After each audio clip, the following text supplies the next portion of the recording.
نووسنگی هەولێری بەرنامەی بەخشین هاوکاری دارایی بەسەر ژمارەیەک منداڵی بێباوکی سنوورەکە دابەش کرد. منداڵە بێباوکەکانیش دەڵێن بەرنامەی بەخشین لە ڕووی داراییەوە بۆشایی بێباوکی بۆ پڕ کردوینەتەوە. بەرپرسی نووسنگی هەولێری بەرنامەی بەخشینیش ئاشکرای دەکات ماوەی زیاتر لە 3 ساڵە هاوکاری دارایی پێشکەشی منداڵە بێباوکەکان دەکەن. لەو کاتەوە تا ئێستا کەفالەتی نزیکەی 2500 منداڵی بێباوچیان کردووە و مانگانەش موچەیان بۆ بڕیونەتەوە. سندوقێکمان هەیە وەکو بەرنامەی بەخشین. ئەو سندوقە لە برنمانجی یەکەم لە هەر ساڵێک تا 12 مانگان ئەو پارەی کە کۆ دەکرێتەوە دواتر دابەشی دەکەین بەسەر شار و شارۆچکەکان بەتایبەتی هەولێر کە ئێستا 48 منداڵی بێباوک لە شاری هەولێر کەفالەت کراوە لەو سندوقە. ساڵی ڕابردوو ئێمە 210 منداڵی بێباوک بە تەواوی بەرنامەی بەخشین لە بەشی بێباوکانی بەرنامەی بەخشین موچەی پێدراوە.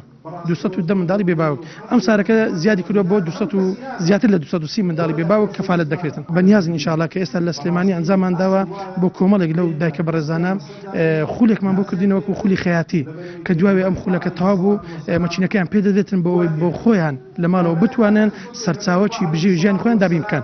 یەکێک لە پرۆژەکانی بەرنامەی بەخشین هاوکاری بەردەوامی خانەوادە بێسەرپەرشتەکانە بۆ ئەوەی منداڵە بێنازەکانیان دڵخۆش بکات و بەشێک لە ئازارەکانیان کەم بکاتەوە. هەر بۆیە لە ماوەی ساڵانی ڕابردوودا بەخشین بە هاوکاری خێرخوازان توانیوەتی بە بڕی 247 ملیۆن و 800 هزار دینار موچەی بەردەوامی مانگانە بۆ 200 منداڵی بێباوک دابین بکات کە کەمترین ڕێژەی موچە بریتێ لە 100 هزار دینار.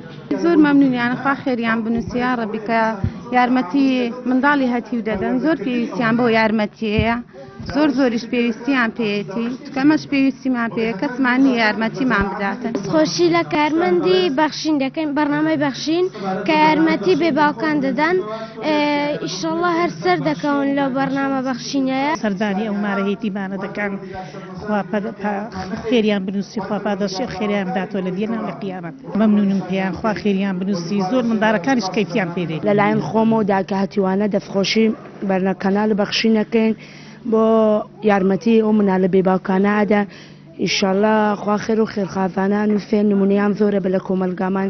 لە ماوەی 6 ساڵی ڕابردوودا بەرنامەی بەخشینی کەناڵی ئاسمانی پێم لە ڕێگەی خوا پێدراوانەوە توانیوەتی دڵی هەزاران منداڵی بێناز و بێباوک و هەژاران و نەداران و نەخۆش خۆش بکات و زیاتر لە 100 خانوو بە تەواوی کەلوپەلی ناوماڵەوە بۆ هەژاران دروست بکات و چەندین نەخۆشخانەی خێرخوازی لە شارەکان کردوتەوە هاوکات لەگەڵ ئەو قەیرانە دارایی کە ماوەی زیاتر لە 2 ساڵە بەرۆکی هاوڵاتیانی کوردستانی گرتووە. بەرنامەی بەخشین جگە لە بەردەوامبوونی لە پرۆژە خێرخوازیەکانی کارەکانی فراوانتر کردووە. وەلی سەلیم کەناڵی ئاسمانی پێم هەولێر.